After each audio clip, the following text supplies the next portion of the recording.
ಕಷ್ಟಪಟ್ಟು ಚಳಿಗಾಲದ ಅಧಿವೇಶನ ಉತ್ತರ ಕರ್ನಾಟಕದ ಬಗ್ಗೆ ಸಮಗ್ರ ಚರ್ಚೆ ಆಗಬೇಕು.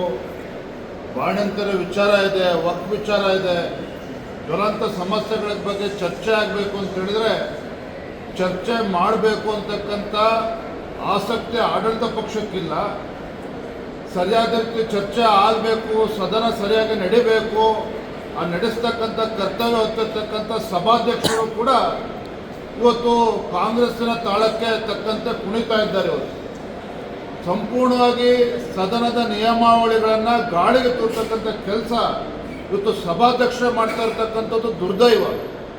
ನಿನ್ನೆ ದಿನ ವಿರೋಧ ಪಕ್ಷದ ನಾಯಕರು, ನಾವೆಲ್ಲರೂ ಸಹ ಪಕ್ಷದ ಮುಖಂಡರು, ಹಿರಿಯ ಶಾಸಕರುಗಳು ನಿನ್ನೆ ಸಭಾಧ್ಯಕ್ಷರನ್ನ ಭೇಟಿ ಮಾಡಿ ಎನಫ್ ಈಸ್ ಎನಫ್, ಸದನ ಸರಿಯಾಗಿ ನಡಿಬೇಕು, ಈ ರೀತಿ ನಿಮ್ಮ ಕುಮ್ಮಕ್ಕಿನಿಂದನೇ ಆಗ್ತಾ ಇದೆ, ಈ ಥರ ನಡೆಸ್ತೀರಿ ಅಂತ ಹೇಳಿದ್ರೆ ನಾವು ಸದನಕ್ಕೆ ಬರೋದಿಲ್ಲ ಅನ್ನುವ ಎಚ್ಚರಿಕೆಯನ್ನು ಕೂಡ ನೆನ್ನೆ ನೀಡಿದ್ದೇವೆ.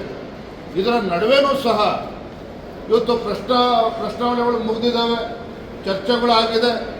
ಈಗ ನಾವೇನು ಇವತ್ತು ವಿರೋಧ ಪಕ್ಷರು ಚರ್ಚೆ ಮಾಡಬೇಕಿತ್ತು ವಕ್ಫ್ ವಿಚಾರವನ್ನು, ಅದ್ರ ಬಗ್ಗೆ ಚರ್ಚೆ ಮಾಡೋದನ್ನು ಬಿಟ್ಟು ಏಕಾಏಕಿ ಬೇರೆ ಬೇರೆ ವಿಚಾರಗಳನ್ನು ತೆಗೆದುಕೊಳ್ತಾರೆ ಅಂತ ಹೇಳಿದ್ರೆ ಇವತ್ತು ಮುನಿರತ್ನ ಬಗ್ಗೆ ಈಗೇನಿದೆ ಚರ್ಚೆ ಮಾಡತಕ್ಕಂಥದ್ದು, ಹಿಂದೆ ಇದು ಆಲ್ರೆಡಿ SIT ಮುಂದಿದೆ. ಮುನಿರತ್ನ ಈಗಾಗಲೇ ಕೋರ್ಟಲ್ಲಿ ಮ್ಯಾಟ್ರ್ ನಡೀತದೆ, ಜೈಲಿಗೆ ಹೋಗಿ ಬಂದಿದ್ದಾರೆ. ಸದನದಲ್ಲಿ ಏನು ಚರ್ಚೆ ಮಾಡ್ತೀರಿ? ಅಂದರೆ ಸದನದ ಸಮಯವನ್ನು ವ್ಯರ್ಥ ಮಾಡಬೇಕಾಗದೆ ನೀವು, ಅದಕ್ಕೆ ನಾವು ಅವಕಾಶ ಕೊಡಬೇಕಾ? ಮುಖ್ಯಮಂತ್ರಿಗಳು ನಿನ್ನೆನೂ ಸದನಕ್ಕೆ ಬಂದಿಲ್ಲ, ಇವತ್ತು ಕೂಡ ಸದನಕ್ಕೆ ಬಂದಿಲ್ಲ. ಈಗಾಗಲೇ ಶುಕ್ರವಾರ ಮುಗಿತು ಸದನ. ಅಂದರೆ ಏನು ಮಾಡೋಕ್ಕೆ ಕೊಟ್ಟಿದ್ದಾರೆ ಹಾಗಾದ್ರೆ ಇವರು? ಪ್ರಜಾಪ್ರಭುತ್ವದ ಕಗ್ಗೊಲೆ ಇದು. ನಾವು ಕೇವಲ ಬಾಯಿ ಮಾತಲ್ಲಿ ಹೇಳ್ತಕ್ಕಂಥದ್ದು ತಾವು ಕೂಡ ನೋಡ್ತಾ ಇದ್ದೀರಿ. ಇವತ್ತೇನು ಅಬ್ಬಬ್ಬ, ಅವತ್ತು ಅನುಭವ ಮಂಟಪದ ತೈಲ ಚಿತ್ರ, ಏನು ಅನುಭವ ಮಂಟಪನೇ ಕಟ್ಟಿ ಬಂದಿದ್ದಾರೆ ಸಿದ್ದರಾಮಯ್ಯನವರು. 500 ಕೋಟಿ ಖರ್ಚು ಮಾಡಿ